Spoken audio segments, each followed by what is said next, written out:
Hello, welcome back to another episode of Aamir Mosad podcast. मैं आज आपकी मुलाकात जिन मेहमान शख्सियत से करवाने जा रहा हूँ, उन मेहमान शख्सियत का तारुफ से पहले मैं आपको एक बात बताता हूँ। हम अपनी सोसाइटी में बहुत से ऐसे लोग देखते हैं जो अपनी डिसेबिलिटी को या अपनी कमज़ोरी बना लेती हैं, या कुछ ऐसे लोग होते हैं कि उन कमज़ोरी के ऊपर काबू पाकर उसको अपनी ताकत बनाकर मुआशरे में आम आदमी की तरह एक अपना जो किरदार होता है उसको पूरा अदा करने की कोशिश करते हैं। आज की भी जो मेरी मेहमान शख्सियत हैं वो भी कुछ इसी तरह से ही हैं, लेकिन मैं समझता हूँ कि उनका प्रोफ़ाइल और उनका जो इस हवाले से जो बैकग्राउंड हिस्ट्री है वो बहुत बड़ी है।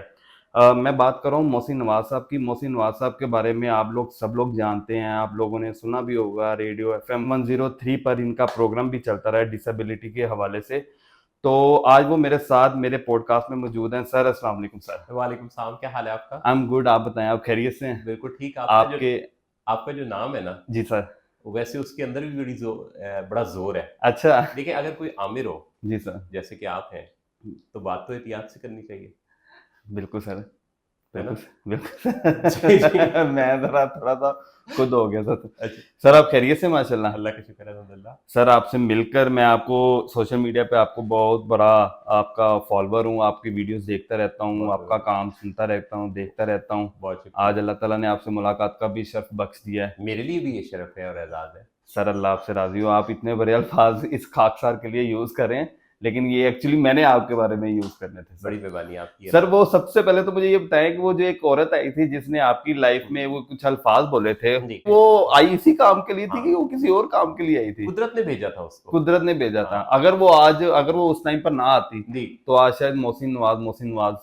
अ, ये देखिए, मैं आपको बताऊँ कि जब भी हमें लोगों की तरफ से कोई फीडबैक मिलता है, तो ये जो फीडबैक होता है, इसके अंदर काफ़ी कुछ होता है। तो हमें फीडबैक को बाकायदा तौर पे बाज़-औक़ात तो ये कोई अपॉर्च्युनिटी लेके आता है फीडबैक, बाज़-औक़ात ये फीडबैक आपको अपग्रेड करने के लिए आता है और आम तौर पे ये आपको कम्फ़र्ट ज़ोन से निकालने के लिए आता है। बिल्कुल सही है। वैसे तो मेरा नुक्ता नज़र ये है कि वो ना होती तो कुछ और होता।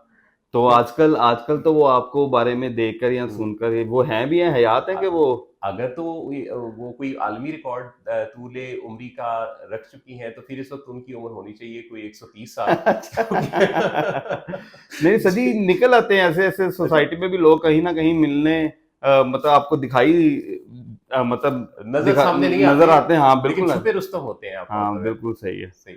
सर जी, ये बताएँ कि आप रेडियो पर जो प्रोग्राम करते थे, जी। तो वो एक बहुत से डिसेबल लोगों के लिए बहुत सी एक वो मोटिवेशन रहा है उस टाइम पर, हाँ स्टिल जी, टुडे। हाँ जी। आपने इस हवाले से कोई फ़िल्म लिखनी चाहिए, कोई डिसेबल पर्सन के हवाले से, आप लिखते इतना अच्छा हैं। देखिए, कोई भी जो आपका मकसद होता है या आपकी कोई तहरीक या आपका कोई पैगाम होता है, हुँ। वो एक ही दफ़ा डिलीवर करने में मुझे लगता है कि शायद इतना ज़्यादा असर नहीं छोड़ता जितना लेकिन कि वो थोड़ा-थोड़ा और फैला कर दिया जाए। लेकिन वो जो फ़िल्म है, फ़िल्म का तो मीडियम बड़ा होता है। हाँ, जी। वो फ़िल्म पे तो आप एक ही मीडियम के थ्रू अपना मैसेज बहुत सारे लोगों तक पहुँचा सकते हैं। ये बात आपकी सही है, लेकिन आप ये देखें कि जैसे रीसेंट अगर आप 10-15 इयर्स को स्टडी करें, हुँ। तो कुछ फ़िल्में बहुत हिट हुई हैं, बहुत पॉपुलर हुई हैं। लेकिन सोशल मीडिया के कितने ज़्यादा चैनल्स हैं जिन्होंने लोगों की सोच को बदला है। सबसे बड़ी ताकत बन के तो आपका सोशल मीडिया उभरा है। तो बिल्कुल सर। फ़िल्म भी होनी चाहिए, मैं ये नहीं कह रहा, फ़िल्म भी ज़रूर हो। सैयद नूर साहब ने एक दफ़ा मुझसे मुलाकात करके ये कहा कि वो मेरी लाइफ पर एक मूवी बनाना चाहते हैं। इसी हालाँकि तरह सैयद नूरशाह जिस तरह के जी, डायरेक्टर हैं, उन्होंने उसी तरह की फ़िल्म बना देनी थी। हाँ, लेकिन वो फिर उनके भी ज़हन में शायद नहीं रहा, क्योंकि बात आगे चली नहीं और मैं भी पीछा करके या ज़रा वो ज़ोर देकर काम करवाने का आदी नहीं हूँ। सही, तो आइडिया तो बहरहाल उनको चला गया और ये सही। जो मेरी लाइफ़ स्टोरी है, इस पर वैसे काफ़ी कुछ लिखा गया। एक नॉवेलिस्ट हैं, उन्होंने इस पर काम करना शुरू किया हुआ है। हुँ। तो ये है कि चीज़ें चलती रहती हैं। जी। सही। नहीं, नहीं, आपका वैसे अपना भी कभी कोई प्लान बना कि यार मैं अपनी लाइफ़ पे खुद एक फ़िल्म लिख दूँ? अगर कोई फ़िल्म मेकर को अगर कोई पसंद आई तो यार वो मेरे से ज़रूर इस स्क्रिप्ट के हवाले से डिस्कस करेगा। जैसे तो वो सैयद नूर साहब तो खुद आए थे आपके पास, उन्होंने हुँ, बात की, आपसे जी, प्लान डिस्कस किया। जी, जी, लिए तो प्लान फिर उनका था ना? जी, जी। आपका अपना प्लान भी है कि यार इस हवाले से कोई स्क्रिप्टिंग होनी चाहिए, राइटिंग होनी चाहिए, इन इन इन इन इन फॉर्म ऑफ सीरीज और ड्रामा और फिल्म? अब बहुत सारे ऐसे दोस्त हैं जो टीवी सीरियल्स के लिए, जैसे डॉक्टर तारिक अजीज, मुझे याद है, हमारे दोस्त थे। आपके बहुत अच्छे दोस्त थे जी और आप जी उनको जी। बहुत पसंद करते थे अपने टाइम पर, जी हाँ और जी हाँ। लास्ट इंटरव्यू आपको नसीब हुआ उनका करने के लिए, टाइम आपको मिला उनके। ये यानी दो शख्सियात थी। एक तो तारिक अजीज साहब है जिनका आखिरी इंटरव्यू मैंने किया, जो कि नीलाम घर वाले तारिक अजीज। बिल्कुल, हाँ जी, हाँ एक जी। डॉक्टर तारिक अजीज थे जो ड्रामा राइटर थे। अच्छा, अच्छा, अच्छा। अच्छा, इनके काफी ज्यादा ड्रामाज और इनका सर, काफी। इसका मतलब मैंने क्वेश्चन रेलेवेंट पूछा है आपसे, हाँ? आपने अभी तक सारी की सारी बातें इतनी रेलेवेंट की हैं कि मैं हैरान हूं कि आप तो काफी लंबी स्टडी करके आए नहीं, नहीं, नहीं सर, नहीं, वो एक जेनेरिक से इंटरव्यू के हटके ना, मैंने कहा यार हैं। सर लिखते इतना अच्छा है, तो मुझे खुद फिल्में बहुत पसंद है। सर, मैं एक मरतबा फिल्म देख रहा था, जी जी। तो मेरे फादर आ गए मेरे रूम में, और रात के 2 ढाई बजे का टाइम था। और टाइम भी खतरनाक था आपकी टाइम फिल्म भी बड़ा देखने का। खतरनाक था, और जी ऊपर से हॉलीवुड की फिल्में थी, तो जी। माँ बाप के ज़हन में ख्याल भी उस तरह से जाता है। नहीं, वो सही जाता है। जी। तो मेरे फादर ने कहा कि यार ही इज पंजाबी। अच्छा। तो उन्होंने कहा यार तू सुता क्यों नहीं है अजे तक? मैं कहा बुजी मैं फिल्म वेख रहा। कहते यार कोई काम में करने वाला, रात दे 2 बज रहे थे, तू फिल्म वेख रहा। मैं कहा बुजी मैं सवेरे दे पेपर देना है। अच्छा। इन अच्छा। That time I was the student of NCA, तो सही। अगले दिन 100 मार्क्स का उसके ऊपर पेपर देना था, मैंने एग्जाम था। ठीक तो ठीक वो ठीक। अब मैं अब ये बात अपने फादर को उस तरह से नहीं कन्वे कर पाया जिस तरह से मेरे फादर ने, वो ये समझ लिया कि यार रात को 2 ढाई बजे फिल्म देख रहे हैं, इस बच्चे ने पता नहीं क्या करना हाँ, आगे आगे चल के की होएगा। है। आगे चल के ए किया। ए ते कोई तारे लाएगा। तो जी। सर जी, इस हवाले से मेरे नजदीक फिल्म की ना बहुत इंपॉर्टेंस है, इसमें तो कोई शक नहीं, फिल्म मैं की। ये चाहता हूँ कि आप इस हवाले से कोई अपनी लाइफ के ऊपर कोई स्क्रिप्टिंग करें, कोई फिल्म लिखें। और मुझे उम्मीद है कि और कोई नहीं तो हमारे पाकिस्तान के आजकल के बड़े यंग वो फिल्म मेकर्स आ रहे हैं। और मेरे तो मेरे एक दोस्त हैं, बड़े करम फरमा हैं, नदीम मांडवी वाला, जो कि मौला जट फिल्म के को उन्होंने जिस तरह से जिस लेवल पर लॉन्च किया, सही। और नए सिरे से इस फिल्म ने रिकॉर्ड कायम किया। हम्म। तो उनसे जो मुलाकातें चलती हैं और वो नए नए आइडियाज़, इनोवेटिव आइडियाज़ डिस्कस कर रहे होते हैं, तो ये जो आपकी बात है, इसकी रोशनी में मैं ज़रूर ये आइडिया उनके सामने भी रखूँगा कि हम्म। ऐसा कोई यानी कि किरदार किसी फिल्म का हिस्सा भी ज़रूर बनना चाहिए। जी हाँ सर, एक बात बताएं, ये जो मोटिवेशन स्पीकर्स होते हैं, जी मैं एक बहुत ही स्ट्रेट फॉरवर्ड सा क्वेश्चन करने लगा जी हूँ। जी मैं आपको नहीं बात ये वैसे जी कहने लगा, जी हमारी सोसाइटी में ये बड़ी चीज जुबाने ज़दे आम है। जी लोग जी कहते हैं कि यार अगर और कुछ नहीं तो यार चलो मोटिवेशन स्पीकर ही बन जाओ। जी जी तो ये मोटिवेशन स्पीकर जो होते हैं, इनकी मोटिवेशन से वक्ती तौर पे जो मोटिवेशन मिलती है, जी वो ऐसे ही है कि जैसे आपने एक एंटीबायोटिक खा लिया, उसका वक्ती तौर पर आपको फर्क पड़ गया, जी या वो पेन किलर खा लिया, उसका जी वक्ती तौर पर आपको फर्क पड़ गया। जी। तो लॉन्ग टर्म की स्पीच में या मोटिवेशन के लिए हमें किस तरफ जाना चाहिए? नहीं, मोटिवेशनल स्पीकर की जो टर्म है, ये चूंकि काफ़ी मुस्तमिल हो गई, तो इस वजह से ये लोग अपने तारुफ में लिखते भी हैं और काफ़ी इस बारे में दुनिया में काम होता है। लेकिन सच्ची बात ये है कि जो एक मोटिवेशन है, वो कोई मुस्तकिल रहने वाला जज्बा नहीं है। हमारे अंदर इमोशंस होते हैं मुख्तलिफ। हम सही। 24 घंटे किसी एक ही इमोशन के अंदर रह नहीं सकते। इसीलिए आपने देखा होगा कि किसी का कोई अजीज अगर वफात पा जाता है, तो वो हम्म। भी 24 घंटे के अंदर देखा गया है कि किसी न किसी मौके पर उसके चेहरे पर मुस्कुराहट भी आ जाती हाँ, बिल्कुल सही। है ना? हालांकि उसने अपने इलाके के पीर फकीर से दम दरूद लाजमी करवाए होते हैं उसके बावजूद। सारा कुछ। अच्छा, अब उसमें ये है कि एक्चुअली जो रेगुलर असरअंदाज होने वाली, आपकी शख्सियत को बदलने वाली, आपको चेंज करने वाली चीज़ है, वो एक्चुअली है स्किल। सही। तो बेसिकली तो स्किल्स पर काम होना चाहिए। हम्म। इसलिए ये जो लोगों की भी अपनी परसेप्शन है, ये जो दौड़ है ना सोशल मीडिया की, इसके अंदर हर शख्स चाहता है कि उसका काम हाथों हाथ लिया जाए, हम्म। देखा जाए, उस पर फीडबैक आए। तो उसमें जैसे आपने देखा होगा कि ऐसे टाइटल्स लोग देते हैं या इस अंदाज से बात शुरू करते हैं कि जैसे उस पर बहुत ज़्यादा ऑडियंस की तवज्जो ग्रैब हो जाए। तो इस सारे काम का ऑडियंस पर जो असर आता है, वो भी इस चीज़ को इस अंदाज से लेते हैं कि जैसे ये जो डोज वो लेंगे तो इसके बाद वो हमेशा ठीक रहेंगे। तो हमेशा वाला तो कोई कॉन्सेप्ट नहीं है। हम सब इंसानों को किसी खास अपने दर्जे को हासिल करने के लिए, जिस तरह हम रोज़ाना खाना खाते हैं, हमें इसी तरह माइंड डाइट की भी ज़रूरत होती है। बिल्कुल सही। यानी कि जैसे मैं और आप बचपन से नाश्ता करते चले आ रहे हैं। हम्म। अच्छा, आज भी हमने नाश्ता किया। तो हम अगर रोज़ाना अपनी इस जिस्मानी सेहत के लिए कोई किसी ख़ास खाने का, डोज़ फूड का इंतज़ाम करते हैं, तो इसी तरह हमारी जो ज़हनी सेहत है, बल्कि उसका तो ताल्लुक हमारी परफॉर्मेंस से और भी ज़्यादा है। बिल्कुल सही, वो है तो बाकी परफॉर्मेंस, बाकी बॉडी के पार्ट्स हैं। अच्छा, अब लोगों के ज़हन में ये होता है कि ये काम तो कोई छोटा-सा जल्दी से हो जाए और हमेशा के लिए हो, हुँ, और जो बाकी काम वो रोज़मर्रा के करते हैं, वो बेशक भले ही उनको दोबारा रोज़ाना करने पड़े। तो मेरा इसमें नुक्ता नज़र ये है जो मैं पहुँचाना चाहूँगा कि एक तो सिर्फ़ इस बात पर तकिया ना करें कि मोटिवेशन की चाबी लग जाने के बाद आप ऐसा चलना शुरू हो जाएँगे कि फिर हुँ। सारी ज़िंदगी रुकेंगे ही नहीं, हाँ, बिल्कुल तो सही। ऐसा तो नहीं है। ऐसा पॉसिबल नहीं है। अच्छा, अपने इमोशंस को पहचानें, और इमोशंस एक ताकत है।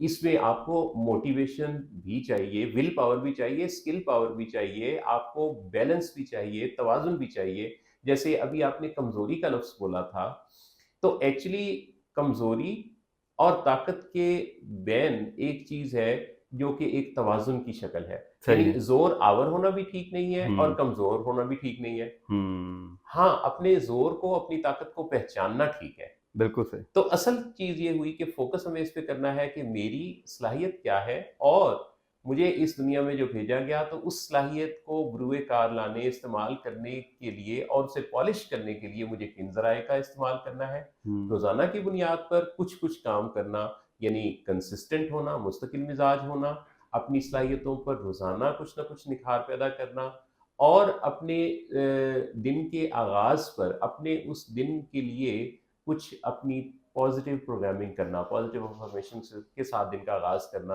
बिल्कुल ये सही। और कई चीज़ें मिलकर एक कामयाब ज़िंदगी को बुनियाद देती हैं। At the time of your disability जब जी, ये स्टार्ट हुई थी, जी। आई थिंक 13 साल की उम्र में, जब आपकी व्हेन यू आईसाइट पर। लॉस्ट योर आईसाइट, जी, और उससे पहले 2 ईयर की एज में आपकी वो पोलियो की वजह से लेग्स इफेक्ट हुई थी। जी, जी, तो ये दोनों डिसेबिलिटी आपकी एक एक वो जिसे कहते हैं ना कमजोरी बनकर आपकी जिंदगी में सामने आई थी। जी। वो कौन सी ऐसी एक मोटिवेशन थी उस आंटी के अलावा जिसने आपको वो रखा था अंदर से कि यार नहीं, आई हैव टू डू?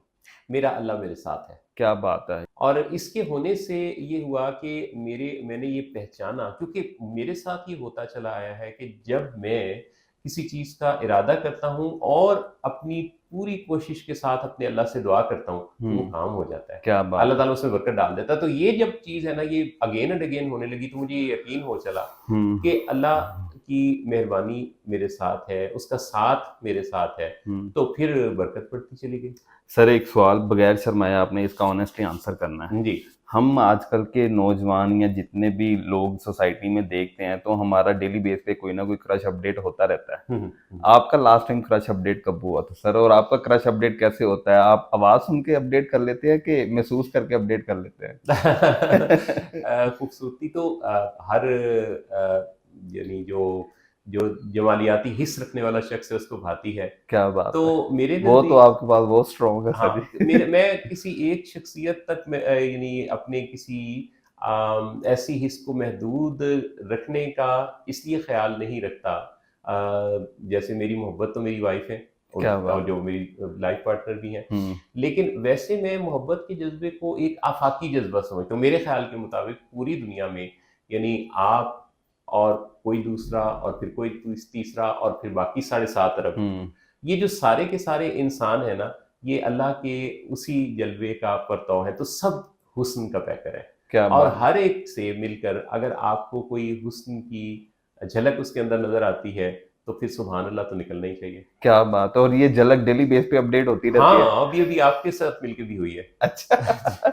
नहीं सर जी, हम तो सिन्फ़े नाज़िक की बात कर रहे हैं। तो देखिए, दोनों जो से असनाफ़ हैं, सिन्फ़े नाज़ुक भी और सिन्फ़े मज़बूत भी, वो दोनों दोनों असनाफ़ अपनी-अपनी ब इसमें कोई शक नहीं है कि अल्लाह ताला ने मुख़ालिफ़ सिन्फ़ के अंदर काफ़ी अट्रैक्शन रखी है। अट्रैक्शन रखी है, और मुझे रोज़ाना बहुत सारी लड़कियों की कॉल्स भी आती हैं ब्रॉडकास्टिंग के फ़ील्ड से ताल्लुक़ रखने की वजह से, कि भी सर हम। एक सेकंड मैं आपको ये बता दूँ कि ये रिकॉर्ड हो रहा है और आपकी वाइफ़ भी सुनेंगी। जी, उन्हें तो पता है बिल्कुल। उनके सामने भी आ रही होती हैं, बल्कि वो यानी स्पीकर फ़ोन पर भी कॉल्स होती हैं। अच्छा, तो ज़्यादातर तो मैं स्पीकर पर इसलिए सुनता हूँ कि वो क्लियर हो जाए।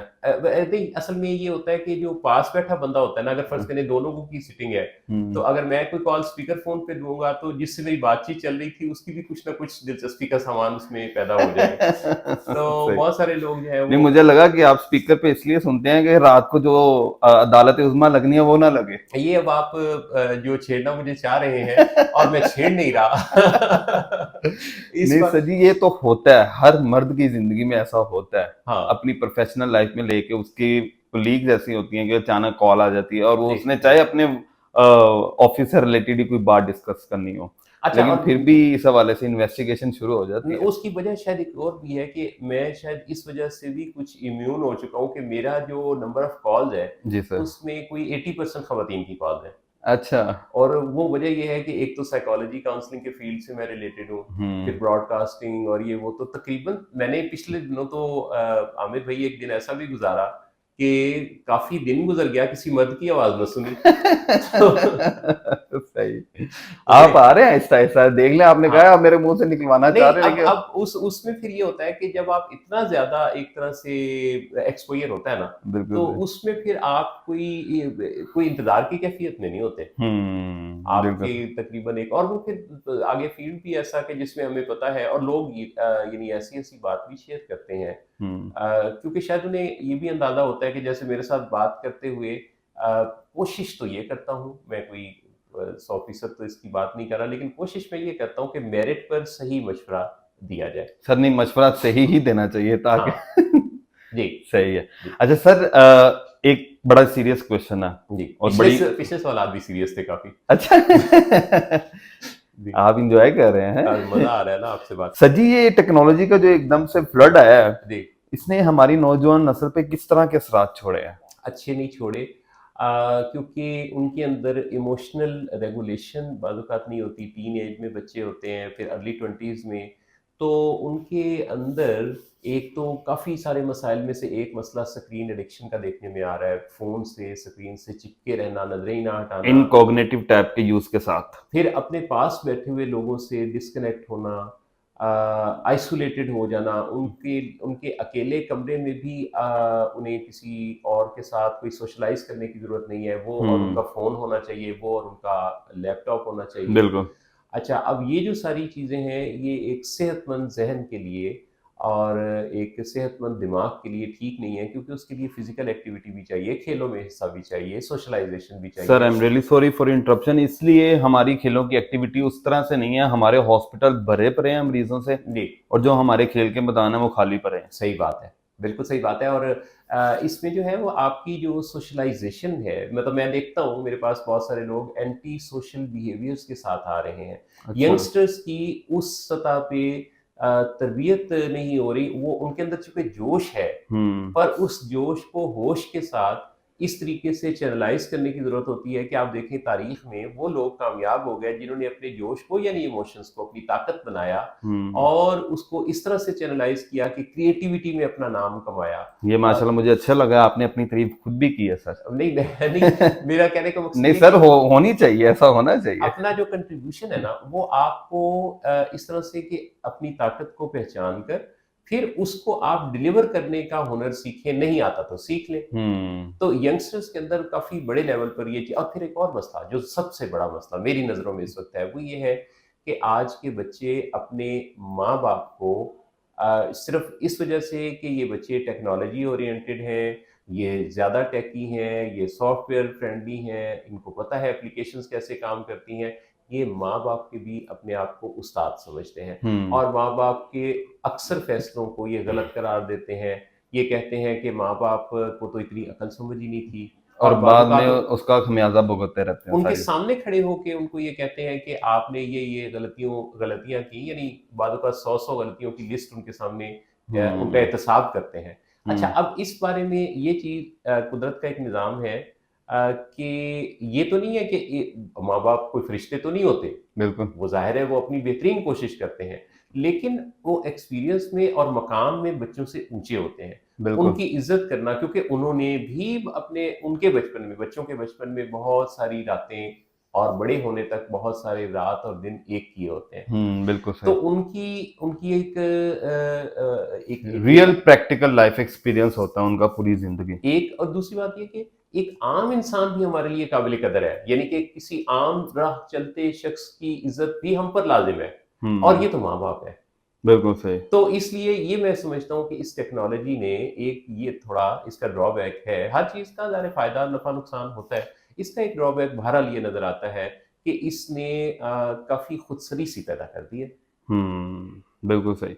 और दूसरी बात ये कि सर जी पिछले दिनों इंडिया ने अपना नया रॉकेट लॉन्च किया है। हम्म, उन्होंने टेक्नोलॉजी को इस लेवल तक यूज कर रहे हैं। हम्म, इधर हमारे टेक्नोलॉजी ये होती है कि व्हाट्सएप पे डिलीट मैसेजेस कैसे पढ़े जाते हैं हाँ इनके, सही बात है जी। ऐसे ही है ना। जी जी। वो लेटेस्ट से लेटेस्ट उसके जुगाड़ निकालते रहते हैं और कहते हैं कि तुमने भाई अगर भाई का दिल तोड़ा या दिल जले में से अगर तुमने तीर निकाला हम्म। तो ये हो जाएगा वो हो जाएगा। आपको पता है कि ये रिसर्चेस के मुताबिक वो लोग जो ज़्यादा लैंग्वेजेस बोल सकते हैं, उनका दिमाग ज़्यादा एक्टिव होता है, उनका दिमाग ज़्यादा सलाहियतों का हामिल होता है उनकी निस्बत जो कि कम लैंग्वेजेस बोलते हैं। तो एक पाकिस्तानी का जो दिमाग है ना, बिल्कुल या सही। एक इंडियन का जो दिमाग है, हम्म। वो एक अंग्रेज़ के दिमाग से ज़्यादा बासलाहियत है। बिल्कुल सही बिल्कुल क्योंकि सही। एक आम जो पाकिस्तानी या आम जो इंडियन है, वो अंग्रेजी और उर्दू हिंदी के अलावा वो अपनी कोई लोकल भी एक दो लैंग्वेजेस को जानता है। सही बात तो आपकी बिल्कुल ठीक है कि गोरा अपने दिमाग को हर हवाले से बड़ा यूज करता है। मुझे तो अच्छी तरह याद है कि जब जेम्स कैमरॉन ने अपनी टाइटैनिक बनाई थी उन दिनों उधर जेम्स कैमरॉन ने टाइटैनिक बनाई थी और इधर चूड़ियां बन रही थी। तो ये हमारे सही सही। मतलब कल्चर के मुताबिक जी वो हमारी टाइटैनिक थी। जी जी तो आप यहीं से अंदाजा लगा लें कि उस दौर में इतने ज़बरदस्त वीएफएक्स को यूज़ करके एक इंसानी दिमाग ने किस लेवल की फिल्म बनाई थी। जी जी और दूसरी जी। तरफ हम अपना एक मामूली दिमाग को यूज़ करके एक उससे भी बड़ी फिल्म बनाई थी हम्म। जिसने जब लंदन के सिनेमा में लगी थी तो उसने उसी टाइटैनिक को टक्कर भी दी थी। बात और चूड़ियों की जो छनछनाहट है, हम्म। वो उस टाइटैनिक की जो घनघनाहट है उसके साथ मिलकर उसने बहुत कुछ किया था। तो ये जो आप बात कर रहे हैं अपने आप आ रहे थे ऐसा ऐसा उस तरह आप मैंने देखा आपने बड़े तरीके से बात को वो इमरान खान की तरह यूटर्न लेके सीरियस गुफ्तगू की तरफ लेके नहीं आप इतने लाइटर नोट पे बात कर रहे हैं और इतनी दिल लगा के और दिलचस्पी के साथ आपके साथ बात चल रही है कि वाकई आपका माशाल्लाह जो प्रेजेंटेशन है बहुत उम्दा है। मैं ये अर्ज कर रहा था कि अपने इमोशंस की ताकत को पहचानना और उस ताकत को फिर सही तरीके से सही अंदाज से इस्तेमाल करना, ये एक बेहतरीन कामयाबी को बुनियाद देता है। और जो ये समझ गया, वो समझ लीजिए कि अपनी ज़िंदगी में फलाह पा गया। बिल्कुल सही। सर जी लास्ट में एक सवाल का जवाब दें, बहुत इंपॉर्टेंट क्वेश्चन है जो मैं आते हुए सोच रहा था कि सर से क्या क्या पूछना है। अच्छा जी। मैंने कहा ये तो लाजमी पूछना है। अच्छा जी। वो इंसान जो जिसको अल्लाह ताला ने सारी खुदादत सलाहियतों से नवाजा हुआ है जी। उसके बावजूद वो अपने आप को वर्थलेस समझता है। बहुत से हमारी सोसाइटी में इस तरह की एग्जांपल्स हैं। जी जी। उनके लिए सर जी कोई ऐसा मैसेज कि वो कहें कि यार क्या बात है बॉस आज से। देखिए, अगर तो वो जिंदा हैं, अगर सांस सर ले रहे हैं। डेफिनेटली मैं वो जिंदा के लिए मैं अच्छा, नहीं। अगर सांस ले रहे हैं, बिल्कुल सही। अगर खा पी रहे हैं और महसूस कर रहे और हैं। महसूस भी कर रहे हैं और बिल्कुल सुन सही। भी रहे हैं हाँ। और बोल भी और सकते पीछा हैं भी कर रहे हैं। और पीछा भी कर रहे हैं, तो ये सारा कुछ अगर वो उनके पास है ना, तो फिर वो इशारा समझे कुदरत का कि ये सारा जो उनके पास मशीनरी मौजूद है, वाह क्या ये बात है। एक्चुअली कुछ करने की सलाहियत से अल्लाह ने जो उनको नवाज रखा है, तो उनसे कुछ वो तवक्को कर रहा है। क्या बात है। कुदरत उनसे कुछ तकाजा रखती है कि वो अपनी ज़िंदगी में कुछ कर दिखाएं, फिर भी अगर वो कुछ नहीं कर पाए या अगर अगर कुछ करने का इरादा नहीं रखते, बिल्कुल तो सही। फिर उनको अल्लाह पूछे। क्या बात है। क्या बात है सर जी। मैं आपसे ये आज की गुफ्तगू आपके साथ करके मैं बहुत इम्प्रेस हुआ हूँ। और जितना मैंने आपके बारे में पढ़ा है आपका काम देखा है उस तरह से बल्कि उससे बढ़ के मुझे आपसे आज आपसे सीखने को मिला है। आमिर भाई, बहुत शुक्रिया। आप खुद बड़े आदमी हैं। आपको पता है कि जो दूसरे को बड़ा फील कराता है, असल बड़ा वो होता है। नहीं सर आप माशाल्लाह हैं बड़े। सर आपके माशाल्लाह इतने फैन फॉलोइंग है बात और आपको लोग इतना सुनते हैं इतना मानते हैं इतना पहचानते हैं और इतने आपके ज़्यादा फॉलोअर्स हैं।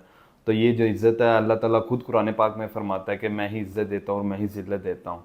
तो आपका तो माशाल्लाह रुतबा ही हमारी सोसाइटी के लोगों में बहुत ज़्यादा है। अल्लाह ही जाने। और अल्लाह ताला हम सबको ज़िंदगी में बेहतर अंदाज से अपने आप को इस ज़िंदगी में दुनिया में वैल्यू ऐड करने की तौफीक और समझ बूझ अता करे। बिल्कुल सही। और सिर्फ खाली पीछा करने के काबिल ना छोड़े, जी महसूस करने के काबिल ना छोड़े, जी। उसको आगे बढ़कर बात बढ़ाकर आगे और भी जो फैमिली प्लानिंग के प्रोसेस होते हैं उनकी तरफ जाने की भी तौफीक दे ताकि सही बात उसका है। मामलात ज़िंदगी सही तरह से चल सके। सही बात कही सर आपने। Thank you so much once again for your kind time. बहुत शुक्रिया आमिर और साहब। मेरे लिए ये बहुत ऑनर की बात है कि आज आपके साथ मेरी गुफ्तगू हुई बहुत thank you so much sir. बहुत शुक्रिया, बड़ी नवाज़ी, जीते रहें, खुश रहें। Thank you.